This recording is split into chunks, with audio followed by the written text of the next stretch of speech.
నమస్తే, welcome to our channel. నేను సిరి. So ఈరోజు మీ అందరి కోసం అయితే ఒక స్పెషల్ గెస్ట్ మన స్టూడియోలో ఉన్నారు. అంటే మనము అందరి వాయిస్ అంటే ఒక ఒక క్యారెక్టర్కి మెయిన్ అంటే ఎంత యాక్టింగ్ చేసినా కూడా వాళ్ళ వాయిస్ అనేది మెయిన్ ఇంపార్టెంట్. అంటే వాళ్ళ వాయిస్ అంటే గాత్రదానం చేయడమే కానీ ఏదైనా కూడా వాయిస్ లేకపోతే వాళ్ళు ఎంత యాక్టింగ్ చేసినా వేస్టే కదా. సో ఈరోజు అలా తన గాత్రాన్ని ఇండస్ట్రీకి ఇట్లా పంచి పెడుతున్నారనమాట. సో తను ఎవరో కాదు, 8 years నుంచి వెళ్ళి అంటే మన ఇండస్ట్రీలో ఒక ఊపుతున్నారు. అంటే సీరియలే కావచ్చు, సినిమానే కావచ్చు, ప్రతి దాంట్లో కూడా తన మార్క్ని ఇట్లా ముద్ర వేసేసారనమాట. తను ఎవరో కాదు, మన ఫనీ వంశీ గారు. నమస్కారం సార్. నమస్తే సార్, ఎలా ఉన్నారు సార్? Fine, super. మీరు? నేను చాలా బాగున్నాను sir. And thank you so much sir. అంటే నేను కొంచెం లేట్ చేసినా కూడా మీరు నా కోసం వెయిట్ చేశారు మీ టైంని. And thank you so much. And first thing, అసలు వై డబ్బింగ్? డబ్బింగ్ అంటే నాకు ఒక సర్ప్రైజ్ గిఫ్ట్ నాకు దేవుడి నుంచి. యాక్చువల్గా డబ్బింగ్ నాది మ్యూజిక్ ప్రొఫెషన్. యాక్చువల్గా నేను జెమినీ టీవీలో జై దుర్గా అనే ఒక సీరియల్కి పాడడానికి ఒక స్టూడియోకి వెళ్ళినప్పుడు అదే స్టూడియోలో డబ్బింగ్స్ జరుగుతున్నాయి. సో ఆ సాంగ్ పాడుతున్నప్పుడు వాయిస్ విని మీరు డబ్బింగ్ కూడా ట్రై చేయొచ్చు కదా అని అంటే అట్లా యాక్సిడెంటల్గా నేను డబ్బింగ్కి టర్న్ అవ్వడం జరిగింది. ఇప్పుడు మ్యూజిక్ అండ్ డబ్బింగ్ రెండు కాళ్ళు నాకు. అంటే ఇప్పుడు మీరు మ్యూజిక్ అని చెప్పారు కదా, అంటే ఎన్ని ఇయర్స్ మీరు సాధన చేశారు? సాధన అనేది రోజు అవసరమే, టైం ఉన్న ప్రతిరోజు చేయాల్సిందే. చిన్నప్పటి నుంచి పాడుతున్నాను, పాడడం అయితే చిన్నప్పటి నుంచి ఉంది. రోజు సాధన చేయాలి, డిపెండ్స్. ఇంకా అంటే సంగీతం నేర్చుకున్నారు? బేసిక్స్ వర్క్ నేర్చుకున్నాను. బేసిక్స్ నేర్చుకున్నాను అంతే. అంటే ఇప్పుడు ఇండస్ట్రీలోకి రావాలంటే వీళ్ళలాగా అవ్వాలి అని చెప్పేసి ఒకటి ఉంటుంది కదా, అలా ఏమన్నా మీరు పెట్టుకున్నారా? వాళ్ళలాగా అవ్వాలని నాకు లేదు, ఎందుకంటే వాళ్ళు ఉన్నారు కాబట్టి, ఆల్రెడీ వాళ్ళలాగా అయ్యి ఉన్నారు కాబట్టి వాళ్ళలాగా అవ్వాలనే ప్రెషర్ నేను పెట్టుకోలేదు. నా క్యాపబిలిటీ ఏంటి, నేను ఎంతవరకు ఈదగలనో అంతవరకు ఖచ్చితంగా లైఫ్ నాకు ఎంతవరకు శక్తి ఉంటుందో నేను ఎంతవరకు చేయగలను ది బెస్ట్ ఇవ్వాలనేది నాకు. అంతే కానీ వాళ్ళలాగా వీళ్ళలాగా అని పెట్టుకోలేదు, ఎందుకంటే ఆల్రెడీ లెజెండ్స్ అట్లా ఉన్నారు. మళ్ళీ వాళ్ళని రీప్లేస్ చేయాలన్న ఆలోచన అంటే వాళ్ళలాగా అవ్వాలన్న ఆలోచన కానీ ఏదో బాగా తొందరగా వెళ్ళిపోయి ఏదో అంటే వెంటనే ఓవర్ నైట్ సెలబ్రిటీ అయిపోవడము ఏదో అయిపోవడం అనే ఇదైతే నాకేం లేదు. బేసిక్గా పని చేసుకుంటూ వెళ్ళడం మీదే ఫోకస్ అంతే. అంటే ఫస్ట్ మీరు చెప్పారు కదా సాంగ్ పాడుతుంటే డబ్బింగ్ కూడా చెప్పొచ్చండి. మీ ఫస్ట్ డబ్బింగ్ ఏదండి?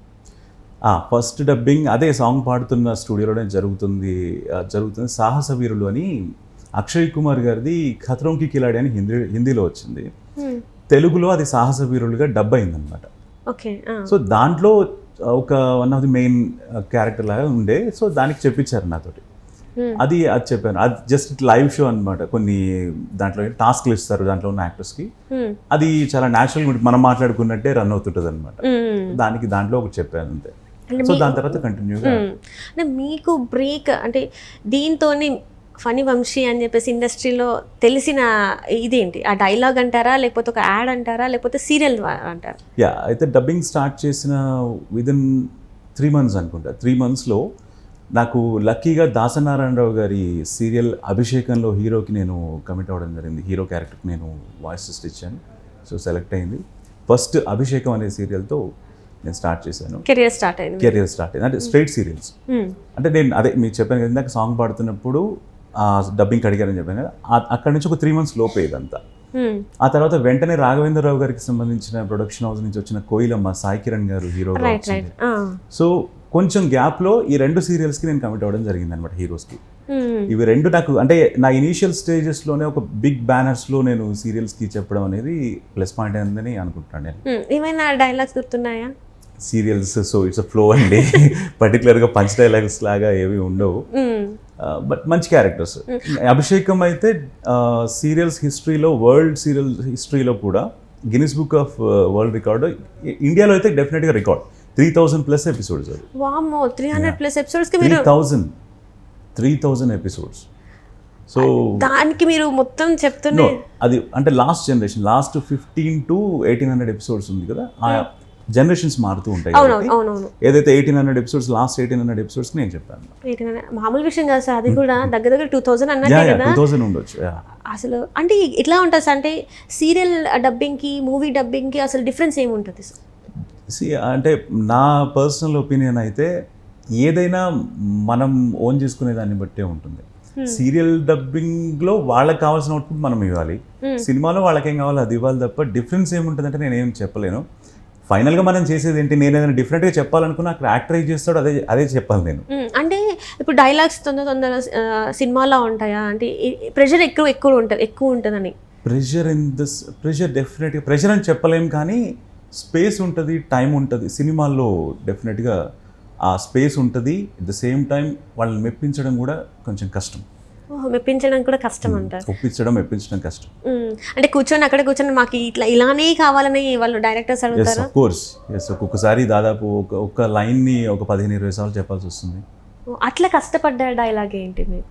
చాలా ఉన్నాయండి. ఒక ట్రెండింగ్ మైండ్లో ఒకటి ఉంటుంది కదా, అమ్మ దీనికోసం నేను చాలా కష్టపడ్డాను, ఈ డైలాగ్ అసలు నాకు రాలేదు, లాస్ట్లో వచ్చింది ఎక్కడో. డైలాగ్లో నాకు టేక్స్ పట్టలేదు, కానీ ఒక నారప్ప సినిమాలో చిన్న క్యారెక్టర్కి ఒక 2 minutes కంటిన్యూ ఎఫెక్ట్ ఉంటుంది అనమాట. నారప్ప వెరీ బిగినింగ్ 1/2 hour లోపే వస్తుంది ఆ సీన్. ఆ కంటిన్యూస్ ఎఫెక్ట్కి నాకు దాదాపు ఒక 16-17 టేక్స్ పట్టాయి. అది ఓకే చేయించుకోవడానికి, అది ఓకే చేయండి, నేను చెప్పడానికి కాదు, నేను చెప్పింది వాళ్ళు ఓకే చేసుకోవడానికి. అదేంటి సార్? అది కంటిన్యూస్ ఎఫెక్ట్ అండి. అది ఇట్లా అది అంటే కొడుతుంటే డైలాగ్స్ చెప్తూ అది కంటిన్యూగా ఆ పెయిన్ని ఎలివేట్ చేస్తూ దాని మీద ఫోకస్ చేస్తూ మళ్ళీ అదే ఎఫెక్ట్లో డైలాగ్స్ చెప్పుకుంటూ వెళ్ళడం అనేది ఒక టాస్క్. సో అది నాకు బాగా కష్టమైంది. అంటే వాళ్ళు నేను ఓకే అనుకున్నా, బట్ వాళ్ళకి ఫైనల్గా వాళ్ళకేం కావాలో అది ఇవ్వాలి. ఇక్కడ మనం ఉంది, వాళ్ళకి ఫైనల్గా ఏది కావాలో అదే మనం ఇవ్వాలి. మనకి నచ్చినట్టు చేయడం కుదరదు. అంటే ఇప్పటి వరకు ఓవరాల్గా ఎన్ని మూవీస్ చేశారు సార్? మొత్తం అంటే నేను చిన్న క్యారెక్టర్స్ చిన్నవి నుంచి లీడ్స్ వరకు మొత్తం చేసుకుంటే ఒక 50+ ఉంటాయి. 50+ చేశారు అన్ని, అంటే ఓటీటీస్ అన్ని కలిపి. అండ్ ఇప్పుడు నేను విన్న దాని ప్రకారం మీరు ఇప్పుడు మహారాజా మూవీ అంటే ఇది విజయ్ సేతుపతి గారి మూవీ చేశారు. విజయ్ సేతుపతి గారికి మీరు డబ్బింగ్ చెప్పారు. ఎట్లా ఉంది మీ ఎక్స్పీరియన్స్? విజయ్ సేతుపతి గారికి చెప్పడం అనేది నాకు ఒక డ్రీమే. ఎందుకంటే కరోనా టైంలో మనందరం చాలా ఫ్రీగా ఉన్నాం. ఫ్రీగా భయంతో ఫ్రీగా ఉన్నాం. ఆ టైంలో అందరూ ఇళ్లలో ఓటీటీ చేయబట్టి అందరూ కొంచెం రిలాక్స్ అవ్వడం జరిగింది కదా. సో ఆ టైంలో మా ఇంట్లో విజయ్ సేతుపతి, ముఖ్యంగా నా వైఫ్ బాగా చూసేదన్నమాట. అది ఒక 25-30 మూవీస్ కవర్ చేయడం జరిగింది. సో ఆ టైంలో అప్పటి వరకు ఆయన మీద ఒక యాక్టర్ అనుకున్నాను, బట్ ఆ సినిమాలు చూసిన తర్వాత డెఫినెట్గా ఏదో ఒక రోజు అవకాశం వస్తే నాకు చెప్పాలి అని అనుకుంటాను. సో నేను చెప్పాలనుకుంటున్న యాక్టర్స్లో ఆయన ఒకరు. కరెక్ట్గా బై గాడ్స్ గ్రేస్ ఆయన 50వ సినిమాకి విజయస్ 50 మక్కల్ సెల్వన్స్ 50th మూవీ అని పడ్డప్పుడు వాయిస్కి వెళ్ళి వాయిస్ ఇవ్వడం జరిగింది.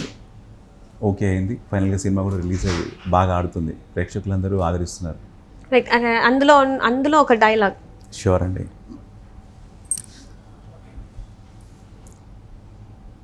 నా పేరు మహారాజా సార్.